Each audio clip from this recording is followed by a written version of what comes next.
Mangwanani akanaka sangano dzvene raMwari. Toda kutendazve Mwari mangwanani ano tauya kuzodzidza chidzidzo chedu chezuva ranhasi. Tisati tatanga chidzidzo chedu tichanamatirwa naPastor Mfuti. Ngatinamatei.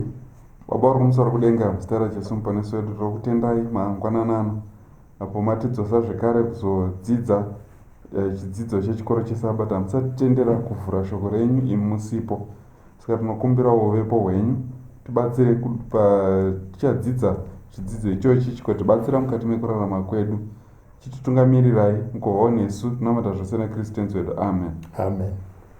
Nhasi tiri pachidzidzo chekupedzisira chekota ino chatati tichienda netheme inoti making friends for God. Asi chidzidzo chanhasi chichitaura kuti a step in faith ndo chidzidzo chedu chanhasi.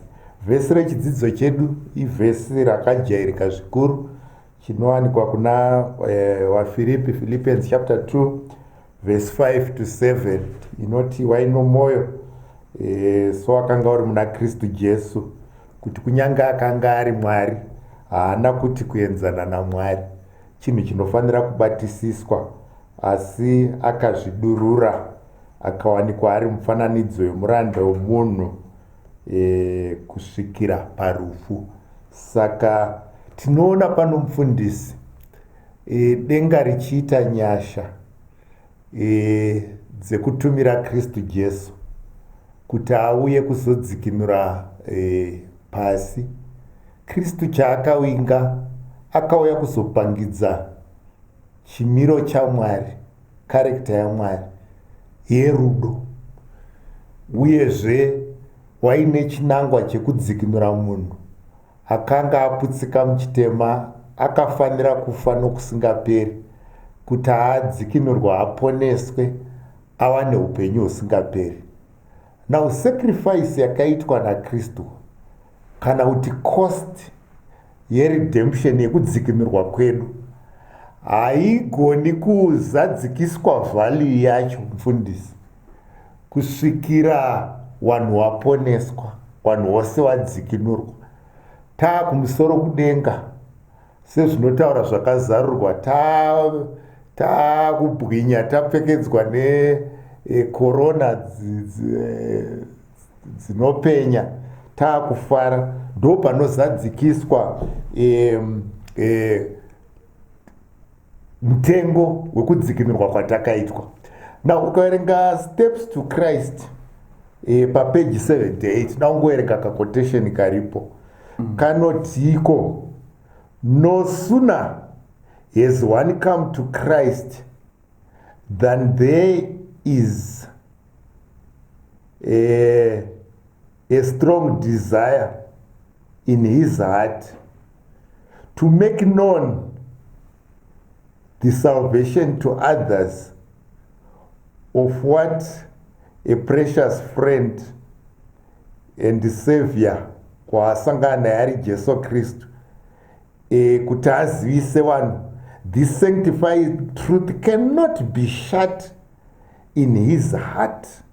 Saka panapa toona kuti iri kutaura kuti munhu akasangana naKristu anoita chidikwa diko, adzikinurwa, asangana neruponeso, zviri spontaneous, zvinongoita zvega, kuti anonzwa mukati memwoyo yake aine this desire yekusheya Kristu waasangana naye, kuti ataure kuti vanhu vazive. Saka toona kuti this sharing yesalvation inenge yanikwa nemunhu adzikinurwa aponeswa, it's a natural outgrowth yekutenda kwake munhu, kutenda kwake muspiritually yaanosheya, inoita kuti agone kukoerana nevamwe.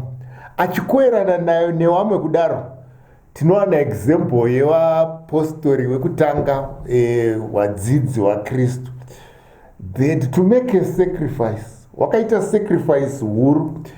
Havana kuwana sacrifice yavaiona inokura kupfuura sacrifice yekukoerana nevamwe pavhangeri.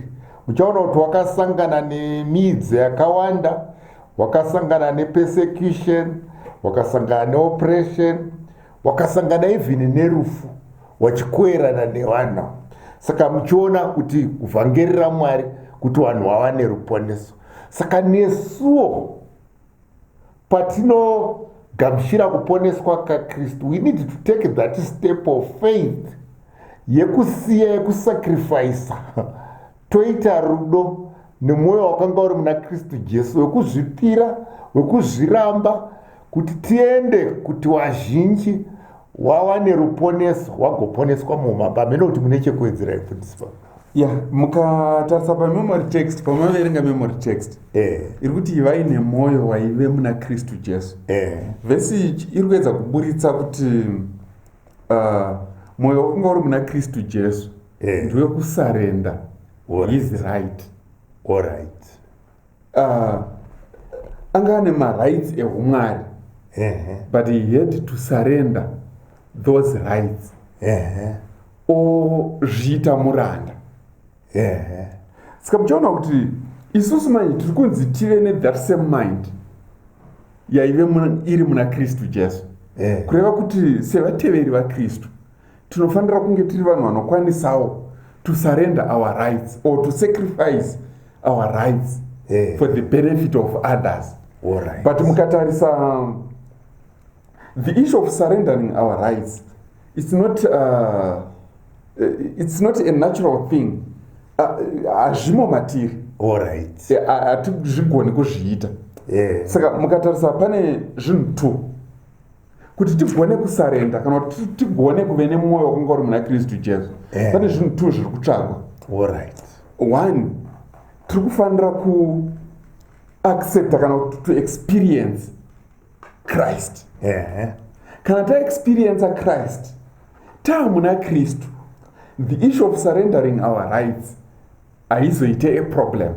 Because taamuna Kristu, tikangosangana nevhesi iri tongonzi ivai nemwoyo wakanga uri muna Kristu Jesu, tisina kunzwisisa kuti zviri kutsvaka kuti titange tagashira Kristu first. Ndo zvinotibatsira kuti tigone kuve nemwoyo waive muna Kristu Jesu. Tinotenda. Saka tichienda mberi muchaona kuti tinodzidza pamusoro paJesu and his self-sacrificing love. Ichingosimbirira pavhesi redu kuna vaFilipi chapter 2 verse 5 kusvika pa9:11. Muchaona kuti Paul ari kuti encourage kana kuti ari kuti tinofanira tiri pabasa iri rekukoerana nevamwe, rekupupura kunaka kwaKristu kunyika, tinofanira kunge tiine sekutaura kwamava muchiita somwoyo wanga uri muna Kristu Jesu. Now mubvunzo unobva wauya naturally ndeyekuti ko mwoyo waKristu, this mind of Christ, ndeipi pfungwa yacho inobva yauya? Now muchaona kuti mukadzidza, muchaona kuti mukada kutarisa example yaKristu achizvipira upenyu hwake kuti atidzikinure sekutaura kwamaita mufundisi. Chekutanga muchaona kuti the mind of Christ, chekutanga yanga iri no self ambition. Haana chaaishwira, no self importance, no self centeredness. Haititarisi zvayo. Ari mind of Christ chechipiri, Jesus did not, hadzi Mwari haana kuti kuenzana naMwari. Nechirungu inoti Jesus did not consider equality with God something to be grasped. Saka muona kuti nyaya yegrasping is a contradiction to Jesus. It's foreign. Mind of Christ, instead of grasping it, inopachura kupakwa, haibatiriri kuunganidza. Mind of Christ chechitatu tichaona kuti hanzi he humbled himself, wakazvininipisa. This attitude yekuzviita humble himself, ari Kristu akazviita humble, akasiya zvose zvamamuchitaura. He left everything, akazvidurura, akazviita humble to save others, kuti vazhinji vaponeswe. Aita zvese izvi tinoona Kristu kuburikidza nemweya mutsvene, his attitude, tinoona Kristu achiita zvose kusvikira mweya mutsvene wamubatsira. He emptied himself. Actually mai vaiti vanototi he emptied himself. Saka isusu we should be prepared to be emptied of self, nekuti self ndo inokanganisa pabasa raMwari. Tisingatarisi zvevamwe, munhu uchingozvitarisa. Munotipfundisa pakuti zvakakosha kuti tinzwisise kaitiro kaiita Kristu. Nekuti according to this verse rekuna Philip chapter 2, Jesu ndiye ari kuita the pace setter. All right. Ndiye ari kutisetera pace. Kuti in fact kana tingada kudzidza mumagwaro tinonzi Christ is our perfect example. Yes. Christ is our standard. Yes. Kureva kuti panhau dzese idzi dzekuita making friends for God, tinogona kuachievha zvikuru kana tatora Christ as our pace setter. All right. Saka hatizoite dambudziko kana tagamushira pfungwa yakanga iri muna Kristu Jesu. All right. In fact pari kutoburitswa yekunzi hanzi let this mind kana kuti allow this mind, kana kuti permit this mind to be in you. Yes, kureva kuti takangodai it's not there. Exactly. But we need to allow it to be there. All right. Yes. Then tichifambira mberi pane parikuburitswa ngeni yakanzi commitment score. All right. Rangarira tiri kudzidza pamusoro pe step of faith. Danho rekutenda.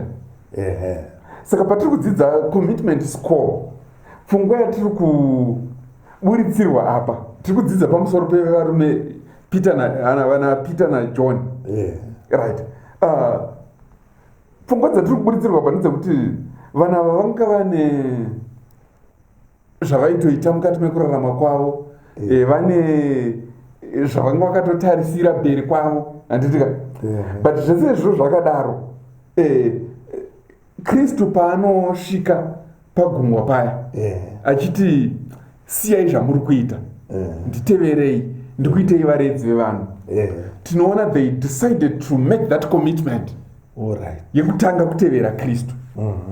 And kana tiri kudzidza zvakanaka munogona kuona kuti tikadzidza pfungwa iyi kubva mubhuku raJohani, tinoburitsirwa pfungwa yekuti Jesu paanosvika pagungwa apa hakasiriko kakanga kari kekutanga kwavari kuti vanzwe nezvaJesu. Vakambenge vatombonzwa nezvaJesu, but vanga vasina mbonatsoita a commitment. Saka haisi nyaya yekuti vakangonzwa ipapo ndobva vangoita decision nechiveve aiwo, vanga vatombonzwa nezvaKristu, but at this moment manje vari kubva vaita this commitment yekuti hano murume uyu taakumutevera. Zvaati tiite kuti akutiita varedzi vevanhu, taakupinda mubasa rekuhwina mweya, rekuunza mweya kuna Kristu. Hanzi the reason they left their boats, occupation and familiar surroundings to follow him was that they sensed the call to a higher purpose.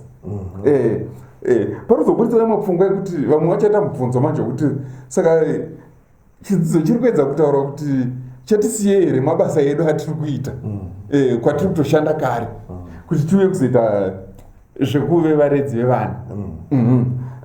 Chidzidzo chiri kutiburitsira pfungwa yekuti tinogona kuzviita kunyange tichiita hedu zvatiri kutoita, kunyange tiri kubata mabasa edu atiri kutobata, but still we can be involved mukati mebasa iri, tichitoita zvatiri kuita mukati mekurarama kwedu. Hamene kana mungaite zvamungade kuwedzera.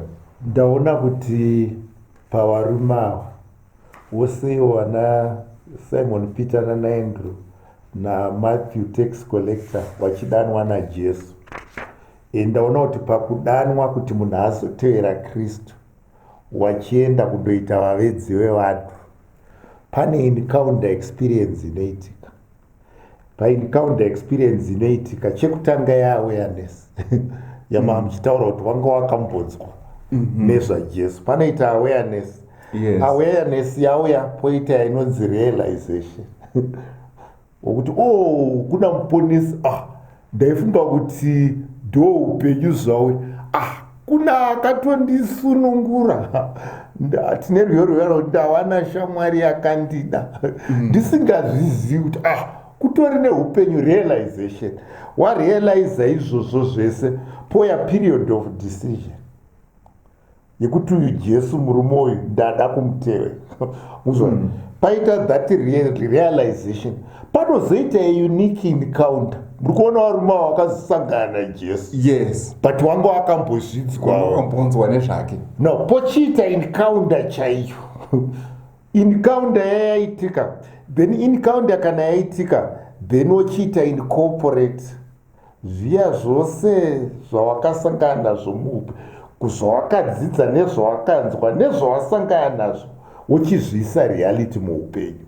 Saka moona kuti waruma muhama uchiona kuti wotevera Jesu. Saka isusu tasangana naJesu paitika this encounter. In other words, commitment score ndeyekuti tikasangana naKristu takaona kunaka kwake. We are prepared to sacrifice anything. Tosiya manetse edu ezvinotinofunga kuti ndo zvinotiraramisa, toteerera kuna Kristu, takuita higher calling yekuita vavedzi vevanhu. Yes. Tichifambira mberi, hanzi Paul, God's chosen vessel. Pauro, mudziyo wakasarudzwa naKristu. Rega ndingoita a question yekuti ngakubvunzei kuti who do you think would choose his or her worst enemy to be his or her herald? Kuna. Now, can you see Paul, before hakunzi Paul, achinzi Saul, he was the worst enemy of Christ. But Christ chose kushandisa munhu akadaro, kusarudza munhu akadaro kuti ave a vessel ichakwanisa kuachiva basa rake. Ranga riri at some point Paul achitonyora kuna Timothy pana 2 Timothy chapter 4 verse 7, paandoti ndarwa kurwa kwakanaka, ndapedza rwendo rwangu, ndakachengeta kutenda.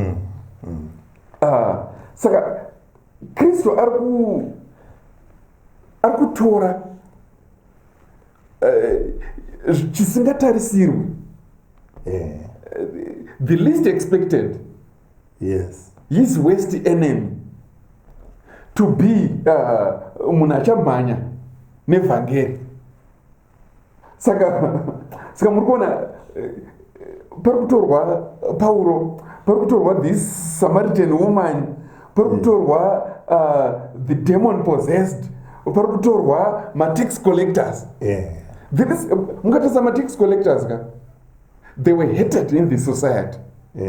Nemhaka kunyengera kwavaiita nekubira kwavaiita vanhu.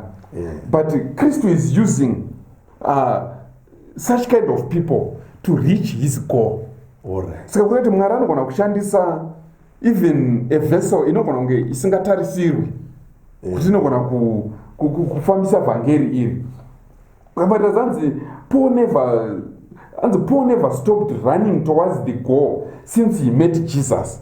He devoted his entire life to preach the gospel.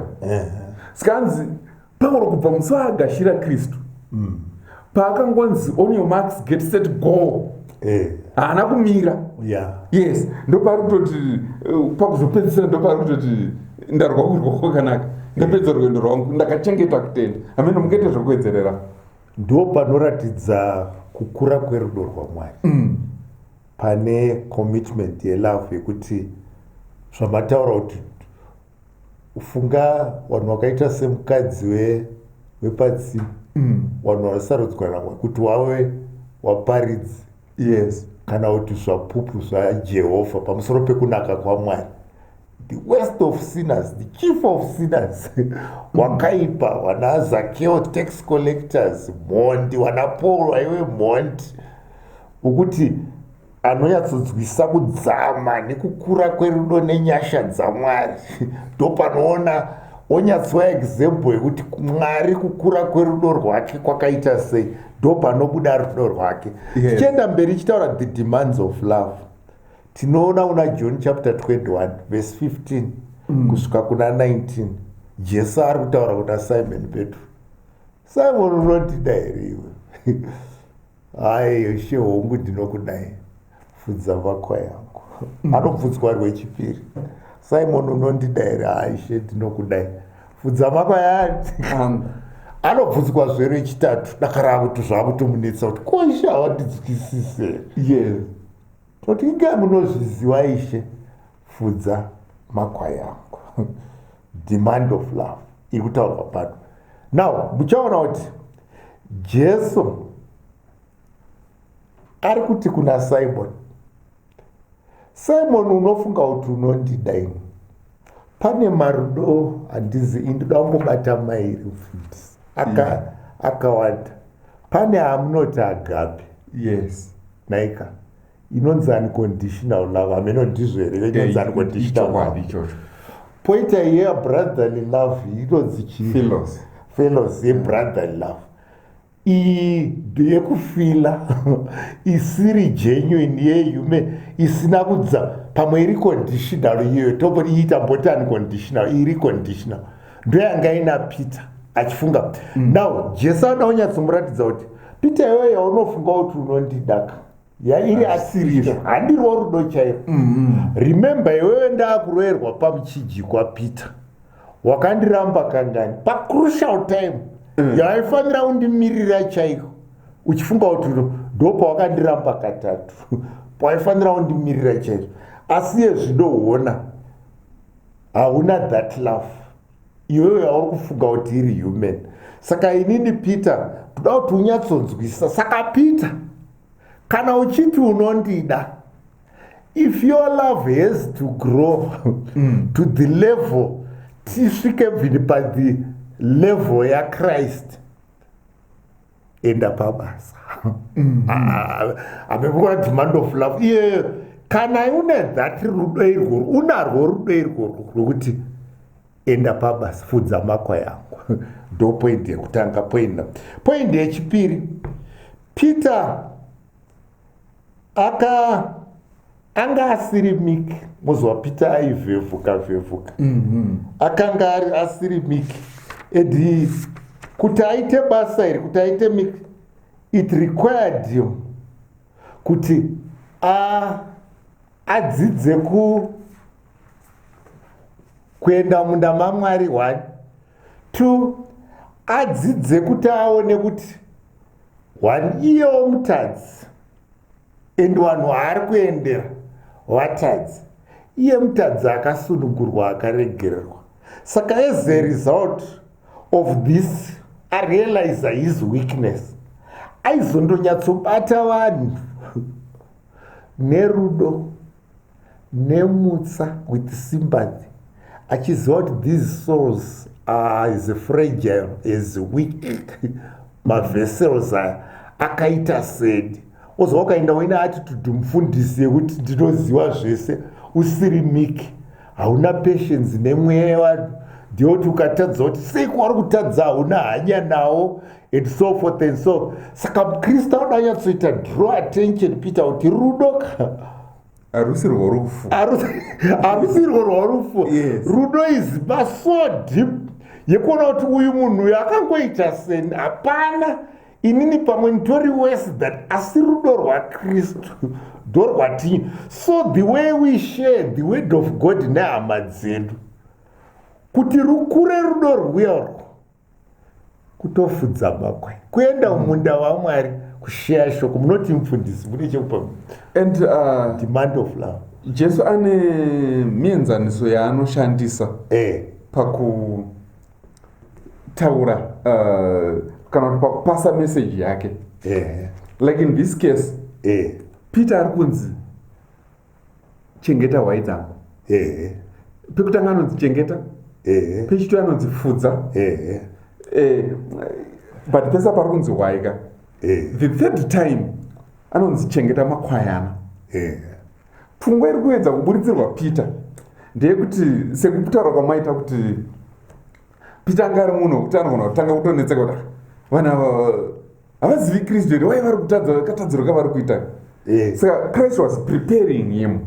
Anditika saka pfungwa itiri kubuditsirwa apa ndeyekuti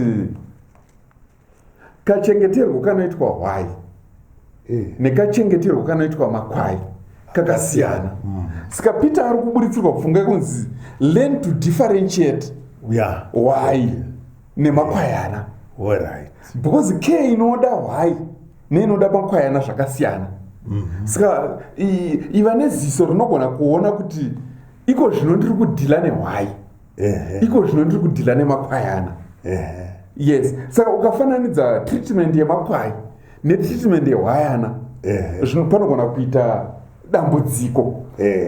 Tichifambira mberi muchiona kuti pari kubatwa nhau ye-love's commitment, kana kuti commitment yerudo handitika. Peter paari kubatsirwa naKristu, pavari kumubvunza mibvunzo iyi, zvimwe zvacho zviri kuita sezvekunge zvaakutomunetsa, haachanzwisi kuti zvii zviri kuitika. Chii chakanga chiri kuda kuitwa naMwari? Mwari Jesu anga roda kudzidzisa Peter the cost of discipleship. Yes. Saka pfungwa iri kuburitsirwa Peter ndeyekunzi nauye basa iri haisi sezvauri kufunga, but nauye basa iri inotouya with a cost. And munoziva mukaudzwa kunzi chinhu chiri kuya with a cost, ndiwo uri kumita the cost. Saka Peter ari kuudzwa kunzi nauye discipleship it comes with a cost, and you must be prepared kubhadhara that cost. Yes. And what is the cost? Imwe pfungwa tiri kuburitsirwa ndeye tiri kuburitsirwa about the steps of love. Yes. Patiri kuda kudzidza about the cost. Saka mukaverenga una 1 John chapter 3 verse 16, kuburitsa pfungwa hanzi by this we know love. Nekuda kweizvi ndozvatinoziva nazvo kuti rudo runonzi rudo, because he laid down his life for us, and we also ought to lay down our lives for our brethren. Saka zvatinoziva nazvo kuti apo paita rudo inawe kuti Kristu akatifira. And ari kuti tikubva taburitsirwa kufunga kuti saka isusuwo manje tine mungava wekutambudzikira hama dzedu kuti dziuyewo kuna Kristu, kana kuti hama dzedu kuti dzinge dziri dzigone kusanganawo naKristu watakasangana naye, kuti dzigone kuvewo neupenyu husingaperi. Mukaverenga the book Acts of the Apostles chapter 54 verse 547, pane mashoko andoda kuti ndiverenge panapa. After the descent of the Holy Spirit, when the disciples went forth to proclaim a living Savior, their one desire was the salvation of souls. They rejoiced in the sweetness of communion with saints. They were tender, thoughtful, self-denying, willing to make any sacrifice for the truth's sake. So they were prepared to make any sacrifice for the sake yekuti vamwe vaponeswe. Ameno mungati kudiya. Ndingangotaura mapoints mairi chete. Chekutanga ndechekuti kana tagamuchira Kristu samuponesi natenzi wedu, anobva atikoka. He invites us to follow him in his steps. It is a call to service. Muona zvaitwa Peter, it is a call to serve, not out of compulsion but out of love. Yatataura kuti it's spontaneous. Chechipiri, it means complete self-denial and self-sacrifice to do whatever is necessary to help others. Steps to Christ quotation yatataura chapter yekuzvipira kwaKristu inotaura kuti Kristu denga parakaarisa plan of salvation, Mwari akatarisa kuti what price, what cost chii chandingaitire budu kuti ndimudzikindure. There was no cost yaive great whatever it meant kusvika wakapa the best gift. Saka nesuwo patiri kunzi tiende mukati memunda, pane this commitment, this loves commitment, Yes. which needs a step in faith yekuti tikazvipira, and Mwari ndo pane promise yeblessing yekuti kana tikaenda kwanona Matthew 28 vhesi redu riya rotituma riya rotitare I'll be with you, ndicha prize ichawanikwa nepo tichamboita sacrifice, chimboita the bearing of cost of discipleship yamataura but kune prize yakakura uko. Yes. Notaurwa even Romans 8 verse 18 kuti wachaponeswa wachati this was not comparable kune chaponeswa izvi. Ameno mufundisi pedzisa ichidzidzo. Yes, toda kuti titende Mwari nechidzidzo chatave nacho this quarter patati kudzidza about making friends for God. Yes. Nobvese ndirambere zvikanzi the joy, kureva kuti there is joy Alright. in sharing Alright. his mission. Saka dai Mwari vatibatsira vatitungamirira tagona kunzwisisa zvidzidzo izvi ende zvatibatsira mukati mekurarama kwedu paticharamba tichienderera mberi nekuita making friends for God. Chakumbira Elder Janda vatinamatire kuvharira chidzidzo chenu. Baba wedu vari kumusoro kudenga, toda kukutendai mangwanana ano, toda kukutendai nerudo zvamatiitira tidzidze pamusoro pechidzidzo chinotaura kuti tinofanira kuva nedanho rekutenda pakurarama kwenyu nekuti shoko renyu rinotaura kuna vaibhuru kuti kana pasina kutenda hazvibviri kuti tikufadzei. Tibatsirei Baba wedu, mutipangidze ukuru hwenyu, tione kunaka kwenyu, kuti tigozovawo nechidikwa-dikwa chekukoerana nevamwe pamusoro pekunaka neukuru hwenyu. Tinokutendai chititungamirirai zuva rese ranhasi, mutiropafadze zvose zvatichaita, nezita raJesu Kristu tenzi wedu tinonamata. Amen. Amen.